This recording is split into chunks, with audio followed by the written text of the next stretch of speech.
জীবনের যাবতীয় পাপ পঙ্কিলতা থেকে নিজেকে পবিত্র করা, পরকালীন জীবনের পাথেয় পুণ্য অর্জনের অপরন্ত সুযোগের মাস পবিত্র মাহে রমজান। একজন বিত্তশালীর ওপর যেমন রোজা ফরজ, তেমনি একজন খেটে খাওয়া মানুষের ওপরও রোজা ফরজ। ক্ষুধার যন্ত্রণা কি জিনিস তা বাস্তবে অনুধাবনের সুযোগ করে দেয় মাহে রমজান।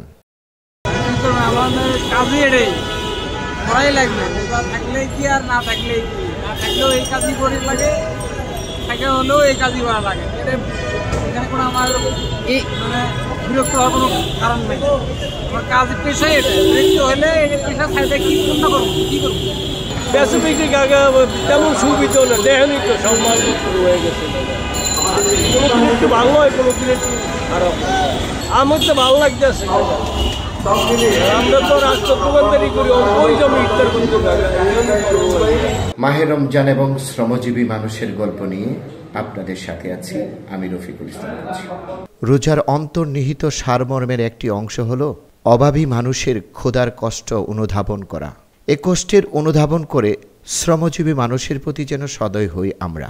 রিকশার পেডেল আর শ্রমিকের ঘামে রমজানের যে পরিপূর্ণ শুদ্ধতা পাওয়া যায়, তাদের কঙ্কালসার দেহ আর ক্ষুধার্ত চোখ স্পষ্ট বলে দেয়। রোজা রাখার কারণে তপ্ত দুপুরে প্রচণ্ড খরতাপে সে হাঁপিয়ে ওঠে, তবুও রোজা থেকে নিজেকে নিবৃত করে না। রোজাদারদের জন্য যে এই সামগ্রীগুলো বিক্রি করতেছেন, নিজের মধ্যে কেমন লাগতেছে? ভালো, অনেক ভালো। আগের তুলনায় কি এখন কি জ্যামটা বেশি? মানে কেন বেশি, কেন?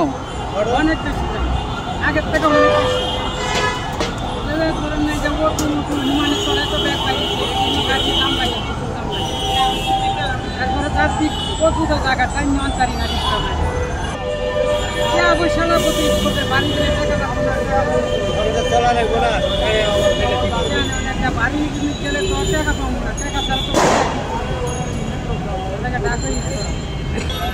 জ্যাম কেমন বর্তমান?